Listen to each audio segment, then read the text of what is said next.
Good day everyone, I am Charishme Calabio, the current treasurer of the AXMAP Club, and I will be presenting the financial report for the first semester.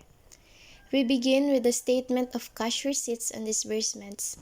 Our beginning cash balance is 24,224 pesos, which is the forwarded balance from the previous officers. We then add the cash receipts to the beginning balance. These receipts include registration fees amounting to 16,475 pesos and fines totaling 17,650 pesos, which were collected during the first semester.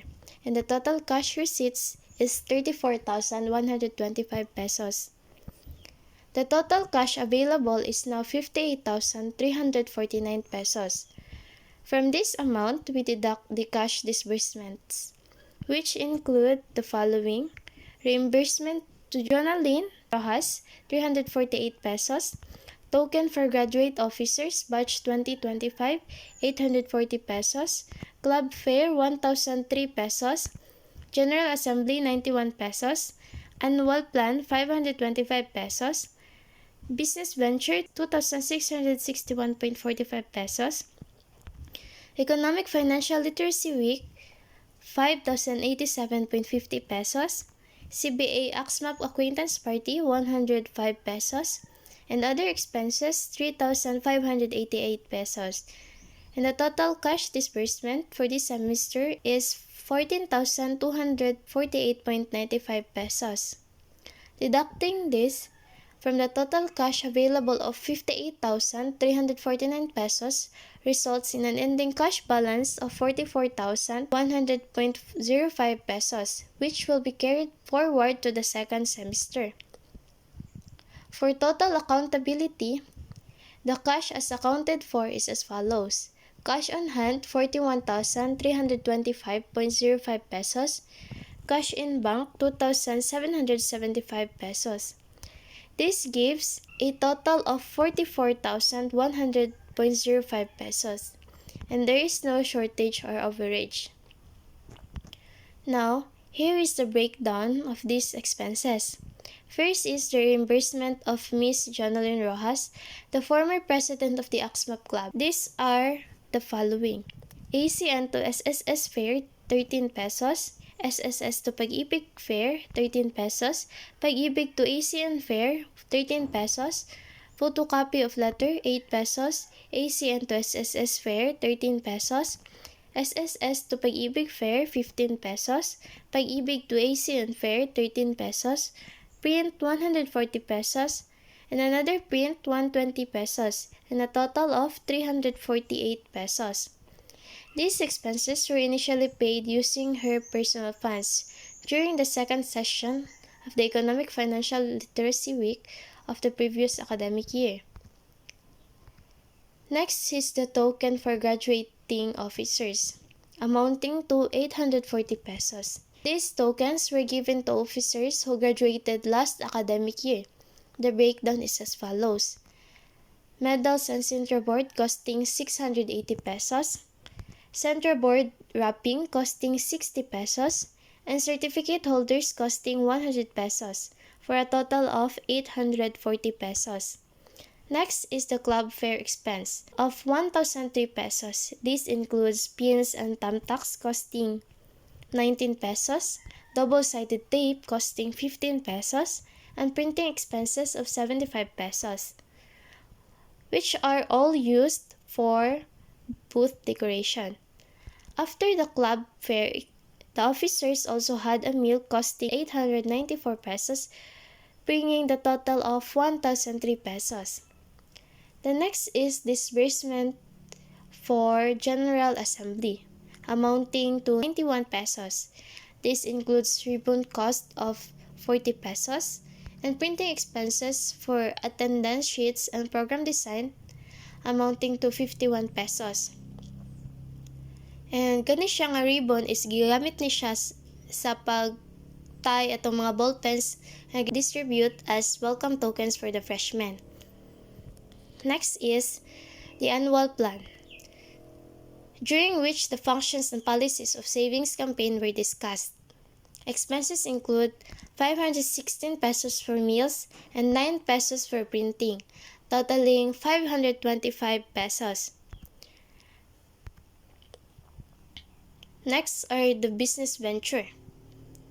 Purchases made during the annual plan and the CBA Sportsorama. For the annual plan, expenses include 441.60 pesos for C2 and mineral water, 304.30 pesos for fudgy bar and biscuits. To clarify, the listed particulars refer to general descriptions of purchases and do not indicate overpricing, as various flavors and brands were purchased. An eco bag costing 8 pesos was recorded separately, along with 4 pieces of ice costing 12 pesos. For the CBA Sportsorama, purchases include Dutch Mill Delight costing 135 pesos, C2 and mineral water costing 439 pesos, assorted items 462.80 pesos, another assorted items 198.75 pesos, Gatorade and Eco Bag 169 pesos, Refresh mineral water 350 ml 137 pesos, C2 302 pesos, 8 pieces of ice 24 pesos, 3 pieces of ice 9 pesos, Fair 10 pesos, 3 pieces of ice 9 pesos, and a total of 2,661.45 pesos. We also have expenses for the Economic Financial Literacy Week, and here is the breakdown. Printing expense 10 pesos, another printing expense 56 pesos, printing expense for letter for OSAW 30 pesos, assorted materials for corsage 431 pesos, another printing expense 20 pesos, push pin 32 pesos, trimmings and satin for corsage 110 pesos, tarpaulin 480 pesos, organza 35 pesos, assorted materials for stage decor 64 pesos, coin envelope and certificate holder 39 pesos, meals for the guest speakers and the officers 1,635 pesos, snacks for the speaker 26.25 pesos, another snacks 26.25 pesos, and another snacks 111 pesos, another snacks for the speaker 37 pesos, stipend for guest speaker 1,500, game prizes 400, snacks for ERC 45 pesos, and a total of 5,087.50 pesos. Next is the CBA AXMAP Acquaintance Party. The expenses include snacks and drinks for officers who decorated the stage for the event, totaling 105 pesos.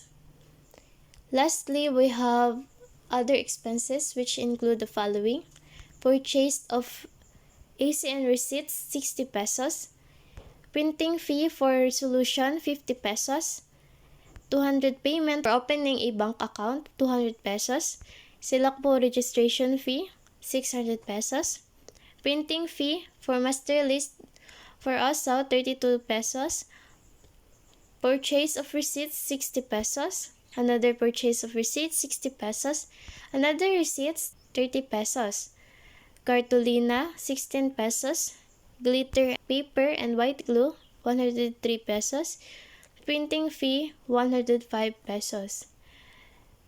These materials were used for the decoration of information board for our club. Cartolina 6 pesos, printing fee 50 pesos, another printing fee for program design 59 pesos, folders 6 pesos, fair expense 15 pesos, tokens for the Teachers' Day 1,000 pesos, printing expense for EFLW documents 36 pesos, printing fee for evaluation reports and attendance 144 pesos, another printing fee for AXMAP master list 680 pesos, another printing expense for narrative reports 156 pesos, contribution to Kain Kalaman 600 pesos, Another purchase of receipts 60 pesos and another 60 pesos and a total of 3,588 pesos.